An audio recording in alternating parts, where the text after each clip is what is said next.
Guys, you can't build something amazing with thinking small. Welcome to Shed Talk. This is Leif and Cole and Bailey, and we're here today on behalf of Prospect Growth Agency. We help businesses grow and develop so that way business owners can have freedom in their family life and in their business life. Maybe when you first started, you just were looking to replace your income, add a little bit of freedom, but you need to start breaking through these bottlenecks as you grow to 100,000 in revenue, and then to 500,000 in revenue, and $1 million. You're going to hit bottlenecks all the way through there. Some people hit those bottlenecks, for example, of like $500,000 in revenue, and then never break out of that because they can't figure out the hiring piece, they can't delegate, or they have fear of limiting thoughts. Today, we're diving in limiting thoughts so that way you guys don't get stuck in creating generational wealth and legacy for you and your family. So today, first I want to kick this off with, Leif, what are some of the limiting thoughts that you have in your business that were holding you back from scaling, but also being as profitable as you could with freedom? What Bailey's talking about is I have a side business I've been running since 2018 where I develop and create wood wall art here in Southwest Florida. I have a vintage style theme that fits right in the coastal vintage Florida vibe of our area. Now, this product is a handmade product that I create from scratch with raw wood and imagery, and I have a process in which I take those images and transfer that ink to the wood. Well, the bottleneck for that business was my incapability of being able to produce a mass amount of these handmade, what I call wood prints. So therein lied a speed bump for me. A couple things I had done was I tried to outsource these prints in which they just didn't give the same integrity and character that you get when they're handmade. So after a few different attempts, I've come to the conclusion that this particular product must remain a handmade product in order for me to keep the integrity of the brand and the product and what people expect.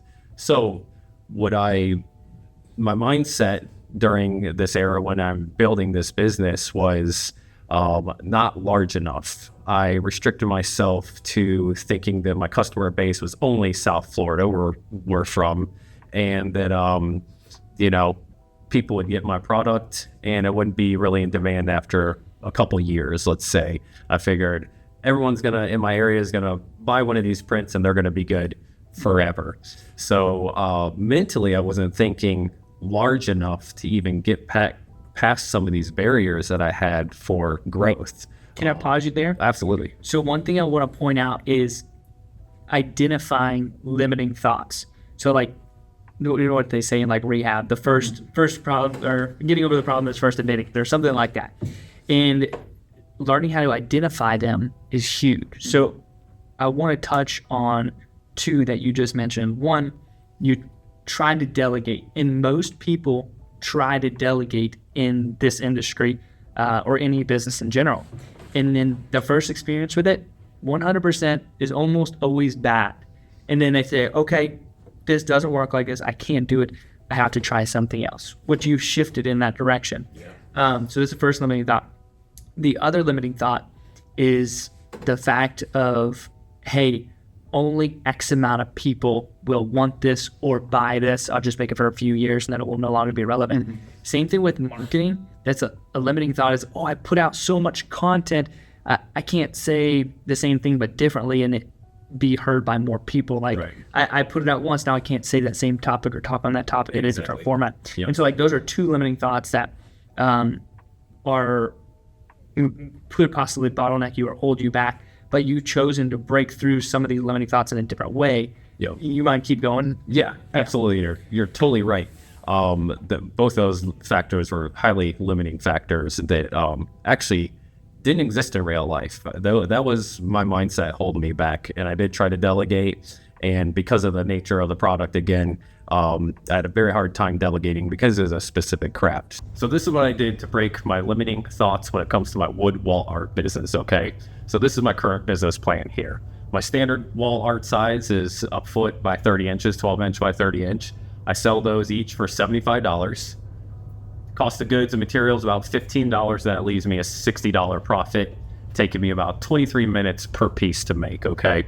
That equates to $120 an hour. Not complaining, but we could do better. So, trying to come up with a new way that I could pivot the business to get a little more freedom and time back, make a little more money, and still have the fun I like to have while making these products. Cole, Bailey, myself, we put our heads together and we came up with the idea of filling a gap in the market down here in our area. So local artists, local crafters, they kind of stick to small, medium-sized pieces of wall art. We're going big walls to fill. No one's making big. I'm going to start making big. So the pivot is expanding my size to a 24-inch, so a 2-foot by 6-foot piece, rather large. Selling that for $1,200. Cost me about $100 to make in materials. That's an $1,100 profit, taking me about 3 hours to make, for a new total of $366 an hour. So as you can see, that's tripling my hourly rate for myself, right? That said, I need to make 18 pieces of my small art to equal the same profit as one large piece. Those 18 pieces take me 8 hours. That one piece takes me 3 hours. As you can see there, the simple math, I'm getting much more time back. I'm making cooler art. Let's face it, we want to make cool things. We want to have fun while we're doing it, right? And it equates to more money and more time back, and I'm still providing an awesome piece of artwork for my collectors. The commodity. Let me explain the commodity for a second. So you're at Walmart and there is 3 bars of soap. There's an unknown name, and an unknown name. And they all say mint wash on them. One is 75 cents, one is $1, and one's $1.25. They all are unknown brands pretty much and say minty wash. And none of them have any standout differentiating things. Maybe they have a couple variations. You like this color more than that one, but it's a price driving commodity. I'm not trying to insult you whatsoever by saying this. I'm just talking general business. But there's other people that sell art and they're in a typical dollar range, like maybe a couple $100 pieces, XYZ. And to a consumer, if you are a couple $100 and then another guy's a couple $100, they're both cool art stuff. The consumer's only got so much space on their wall, right? Yep. And so you're going to be competing. But now with you shifting, now you're going to become more of a unique piece, and you don't have to, not that you do, but you get even further away from, okay, my cost is this, my markup can only be this. Now you start to get into away from any type of commodity consumer thoughts, and now you put your, instead of an $850 piece, you charge $10,000 for it because it's bigger, it's badder, it's more unique. There's a limited supply, there's scarcity of it, and it becomes, you elevate your own brand even higher. So that's one thing where as brands, we want to move as far away from the commodity section as possible and towards the unique thing that they cannot buy anywhere else.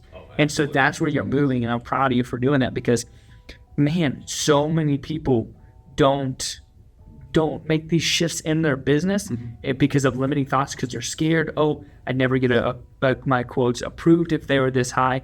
I would never be able to stay in business if I lost a few customers. But it is more important than ever right now for us business owners to be thinking and changing what we're doing in our business, adding value to the customer, investing in our brand so that way we look different than our competitors, investing in our processes. How do we answer the phone? On the way to, one of the things that we've done in our service-based business is call them on the way to the quote. Hey, I'm a few minutes early. I can stop by the store and get you your favorite coffee or your favorite juice. You give me time before I get there. Exactly. And then, so like, these are things that help separate you from the commodity services.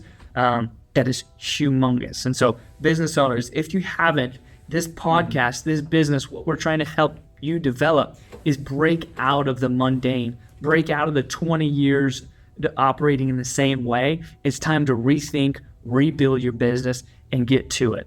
So I'm excited to be talking about these topics. Cole, can you think of, as we were building our landscape service-based business, what is some bottleneck that you experienced along the way? Can I cut you off? Yeah, Do you want go to for it. Give a little background into the Pure Landscaping and what we're about to speak of here as far For as sure. how that business you developed and grew it to the point we're actually able to talk about it now. Fire, absolutely. So, Pure Landscaping started about 8 years ago, give or take a few days. I went to FSW, community college, dropped out after a year and a half because I was like, screw this, this sucks. And I started knocking on people's doors, getting 1 account, 2 accounts, then 80 accounts.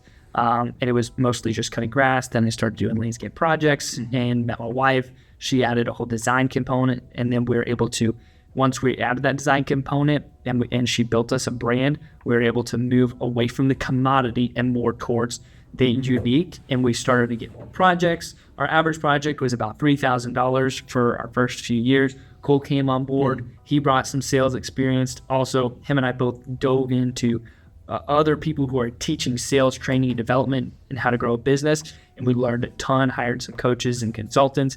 And now our average project is close to $12,000 and we'll finish that in 1 or 2 days. And we built it from 0 to now. I think we're going to finish out at like 2.4 million in revenue this year. Yeah. With about a $500,000 EBITDA. And we're considering possibly exiting, which would mean about a $2 million exit. So that's kind of to bring you up to speed. Cole's helped us along the way from year 3 to where we are now. And now we're considering going and building a bunch of other portfolio businesses. And also we're here to help you build yours. Yeah, that's just an awesome success story right there. That is the perfect examples. Yeah, for sure. And kind of diving into that, like what you were saying, Leif, one of the limiting thoughts that I had going into this industry was, you get into landscaping, there's always mowers. Everybody's, fighting towards, like we've always said, a race towards the bottom. Who can be the cheapest, who can provide it for $1 less than the other competitor to get that service. One of the things that really set us apart from a lot of the competitors was not going that route when it came to the custom design and install side, was going more towards that commodity, where instead of offering your service for X amount, you valued what you're going to do for these homeowners, and the homeowner seen that value, said, hey, yes, I got 3 quotes, like you had said with the soap, you got cheap, cheaper, and cheapest. We went into the mindset of, instead of being a service that charges X amount for this entire service to be done to, maybe on a scale of 1 to 10, like a 4 or 5, we want to deliver 8 to 10 star quality product, but that includes having that price be a little bit more expensive. And then you can dive into this a little bit too. Like you said, our previous jobs when I first started in sales was, roughly around 3,000. Our biggest job at that time was probably $25,000 job. We've gotten jobs where we've gotten into the 6 figures because what we're able to do for these homeowners and take this investment that they're putting back into their home triples in time with growth and just with time, just in general, to make sure their value on their investment is returned 5-fold. Yeah. And then we also do, like, we've had customers say, oh my gosh, your quote was twice, their quote was 5,000, ours was 10,000. One of our things that we do is we help our customers break limiting thoughts. And so most of them, they don't know how nice that their yard can look. They might go to 3 different contractors and say, hey, I want to redo my front yard. I want some flowers. I like blue, I like pink, and I like purple. Those are what I like, and I don't like anything up here. I want to remodel it. This is how we break customers' limiting thoughts so that way they can get the true value for their home. Typically, you'll hear homeowners say, hey, I want to get 3 quotes. Okay, great. Contractor 1, they communicate to them, hey, I would like to have some flowers. I like this color, and I want all of this gone. Great. $5,000 proposal. Now, contractor 2 shows up in very similar fashion. Not really a logo, if any, it's some clip art on the side of their truck. Maybe uniform, maybe not. Takes an order just like a waiter does. Okay, you'd like this, you'd like that. Yes, ma'am, your quote is $5,500. Now, here's how we show up. Here's how we show up. We show up in a fashion where we are in a branded truck. We show up in a uniform. We communicate differently. On the way to the job site, hey, we're on the way to the job site, the estimate, want to let you know, we're stopping by Starbucks. What's your favorite coffee? Or what's your favorite drink from the gas station? When we get there, we're going to look different. We're going to spend money in our sales team and invest in their education for whatever industry we're selling. So that way we can truly serve the customers and give them options that they didn't even know that they could have, but they would love to have. Contractor 1 and 2, don't reinvest in their business. Don't spend any time increasing the value of their salespeople in the company. And because of that, they have very limited thoughts themselves, and they've also given customers limited thoughts. Here's how we show up. We say, hey, great, you want flowers. Awesome. Here's the best flowers that won't just last 3 months, they'll last 3 years. So next, soil prep. It's really important that we do soil prep because we want these plants to last for a long time. Also, I recommend edging because it helps the landscape look better. Okay, also, a landscape lighting package. When you come home at night, it helps you feel safe when you and your kids get out and your husband's still at work. Lighting package. Hey, we have a design package. It's all this is inclusive in a proposal together. We will give you an amazing design before you even start, and we'll switch plants around before you even buy them. So that way there's no last minute, oh, I don't like that plant, let's get a different one. Chaos in the middle of your project while you're trying to work or raise your kids during the day. It's a wholesome package. Hey, we're talking $10,000. All of these other items, there's humongous net profit margins on these upsell items. So we're spending a little bit more to complete the project, but we're making way more net profit than contractor 1 and contractor 2. Guys, we're literally twice the price of contractor 1, but we're value stacking all these items. So say customer says, oh my gosh, this is amazing. You guys have been excellent. What a great service you provide. I'm really sorry though. I want to go with you, but I can't afford it. My max budget is $7,500. Okay, sweet. We are now the expert. We've gained their trust. Now we work with them to make the project work. Okay, we're not going to do soil edging or lights this year. We can do this project for $7,500. And by Xing out of those, we got rid of our cost. Now we're still $2,000 higher than the second guy. And we're making way more money, getting way more value, positioned ourselves as the experts. So that way, we look nothing at all like contractor 1 and 2. It's not even a question. Yes, they're spending $2,000 more than the other highest bidder, but they're getting so much more value. That's how we sell, and we break customers' limiting thoughts that all contractors are the same and all projects are the same.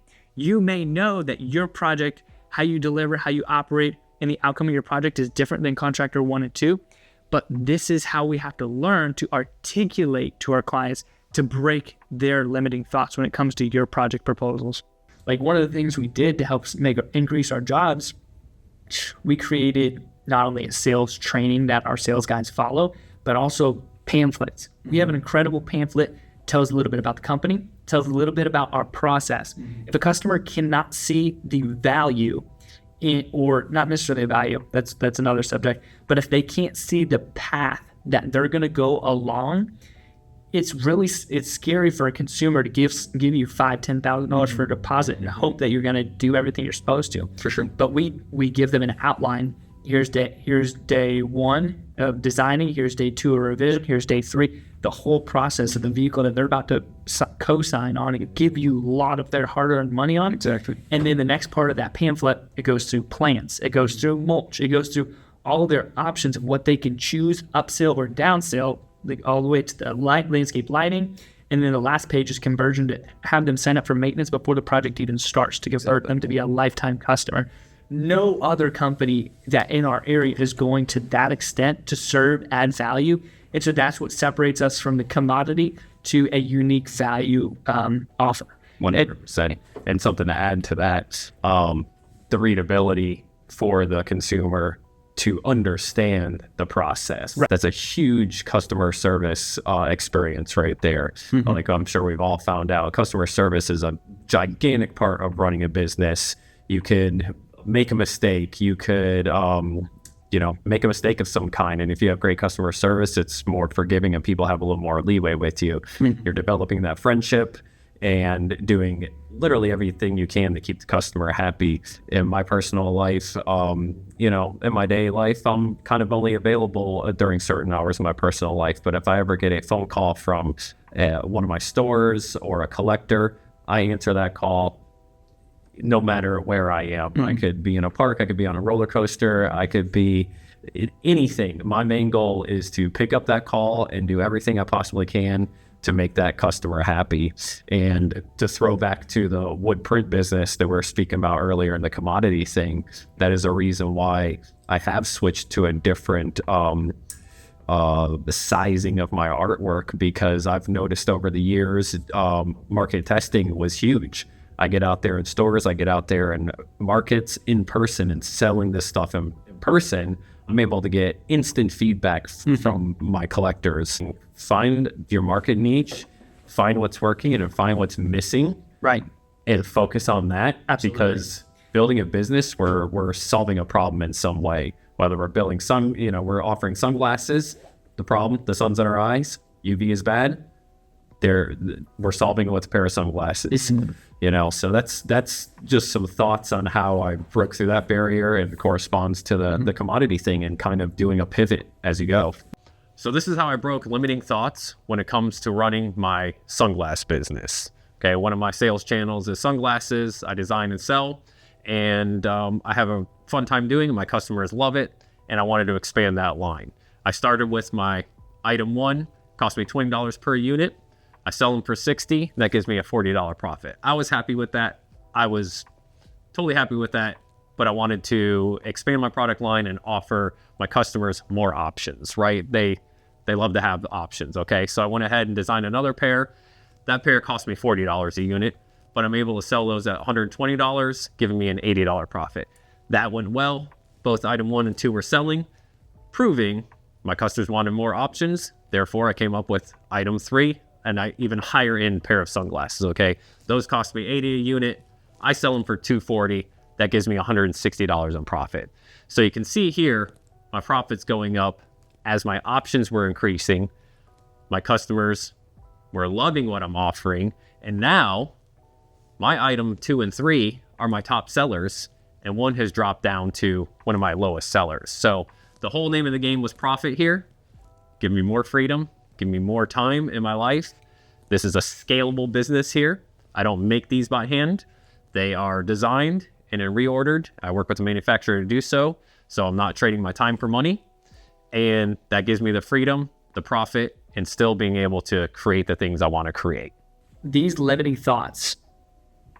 Then we went to talking about like business offer / business model. And they directly coincide. If you, like a lot of people start their business, they charge $120 a month. I'm going to charge $120, or I'm going to charge $110 just to undercut them to get the business. Like, your limiting thoughts direct how you operate in business, how you create your offers, and how you create your business model. So that is so important. And you need to surround yourself with other people who have experience in this area, or other business owners that are failing forward, trying to figure it out on your own. You do not want to just look at what is typical, what is commodity, what is everybody else doing, because it's a race to the bottom. For sure. And so I want to invite you guys to continue to join us on our podcast and learn about what we're doing. We also have a Facebook group that we want you to join, and we'll put it in the link here so that way you guys can start to join this movement that we're creating. We're tired of business owners who have no freedom, who are destroying their families, who are getting divorced because the burden of business is so stressed on their shoulders and they can't figure it out. We're going to end this. We want you to have a healthy business and a healthy marriage, a healthy spiritual life. We want you to have children and flourish. We want your business to do well and be able to serve all of those areas. And then a byproduct of that, The people working in your business will be able to make more money. They will be able to have better family relationships. And so, guys, we invite you to continue to join our program and our mission and what we're doing. And we're so thankful to have you guys on board. Thank you guys for joining the Shed Talk. We'll see you next week.